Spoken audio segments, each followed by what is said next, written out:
right here.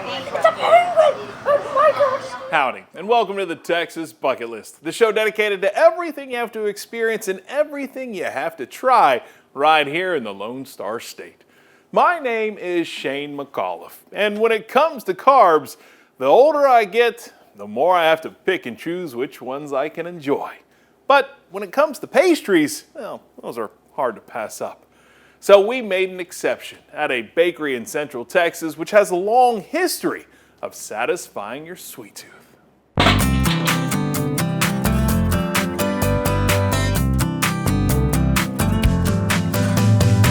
As a new day arrives in New Braunfels, there's always some new folks who find a not-so-new bakery in the middle of downtown.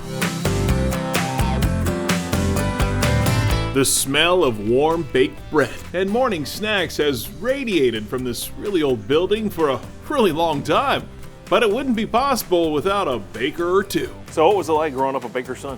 Well, it's a lot of early morning hours. Ross Grazine has been working at Naegelin's bakery since he was 16, and the 4 decades he's been here only accounts for a quarter of the business's history. It's been here 148 years in the same place. In this building? Is this building that old? This is the original building up front here. Wow. Yeah.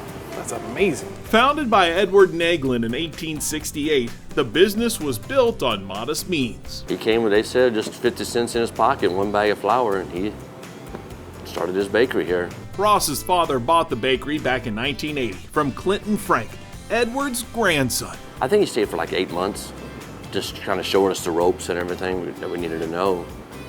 And I learned a lot from him. I was kind of glad I got that experience with him. Crazy to think.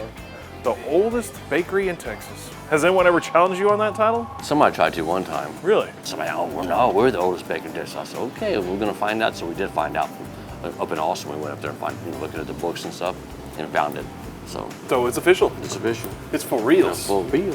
Being a baker, Ross gets here really early, usually around 4 in the morning. So I live about 20 minutes away and I get up about 25 minutes till. I can only imagine the faces you see in the morning. Oh yeah. Like we said, we don't talk very much in the first hour. His team rolls, twists, slices, and glazes everything before the first rooster realizes it's the morning. I got about 9 bakers back there, and they get going and we get it out fast. The assortment in this little bakery is insane. That's what we've always pride ourselves about. And there's not a whole lot of full-line bakeries anymore, and make the older style stuff that we still make. I need less carbs. But it's hard to do that when you walk in here. And it's not just strudel, sweet buns, bread, and bear claws that Naegelin's is known for.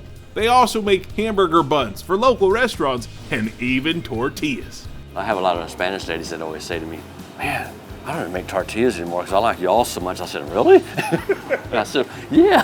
There you go. That's a compliment. This is the one that's the bomb here. You're gonna love this one. The bomb in New Braunfels. But yeah, it's a good quality sausage with, just right ingredients with it, and just open it up. Oh man. That's some good sweet dough there. Look at that thing. Yeah, you gotta try one of those. Oh yeah. I'd like to see what a bratwurst kolache tastes like. Now, toast is probably frowned upon here, but this is the toast of the town, and perhaps even worth toasting too. I feel like I need a Pilsner right now, or a Kolsch. Breakfast of Champions. Yeah. Get your day started out right. Oh man. Yeah. This is how we do it. You did good. Didn't get on your beard or nothing. Did all right. I'm experienced with kolache. Oh, excuse me, pigs. Thanks. Not right? a kolache. What's the real fancy word for this? Kielbasa or? Yeah, something like that. Growing up in New Braunfels, I would come here on Saturday mornings, and when they were just getting the donuts and the baked goods out of the oven, I remember that smells like nothing else in this world. Ron Perry has many memories of mornings here baked in his brain. And I'd save up my money throughout the week. I'd come in, and I would get the donut holes right here. They were 3 cents each, and I'd get as many as I could afford in a bag full, and I'd sit out there on the curb and just scarf them down. And that was living the life. Ron served in the Navy for 31 years. He's seen the world. And the first place he came to when he got home was this bakery. What was that like to that moment where you got back to town and there it was?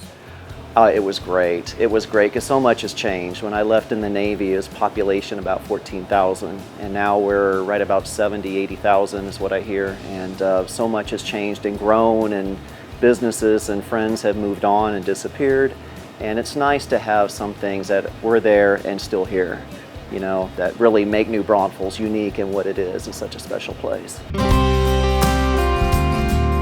And he's not the only one with special memories of this place. This is my childhood, this is my adulthood, this is my kids' childhood. I mean, my parents, you know, visit here and they were born and raised here as well, so Naegelin means a lot to us. We try different things every time we come in, and of course my wife yells at me for buying too much stuff. It's amazing to see as an adult, but I can't imagine being a kid coming in here and be like, it goes on forever. People remember this place when they were in school, and little kids like that coming in here, they remember. I said, really? You don't think about when you get into business of that happening. It makes my heart feel good, it really does, see people like that and remember stuff like that. Right location, it's the right folks, and it's the right food. Proud of that, and the heritage here, you know. It goes long and it goes deep and it's really rich. So I'm very proud to have them here.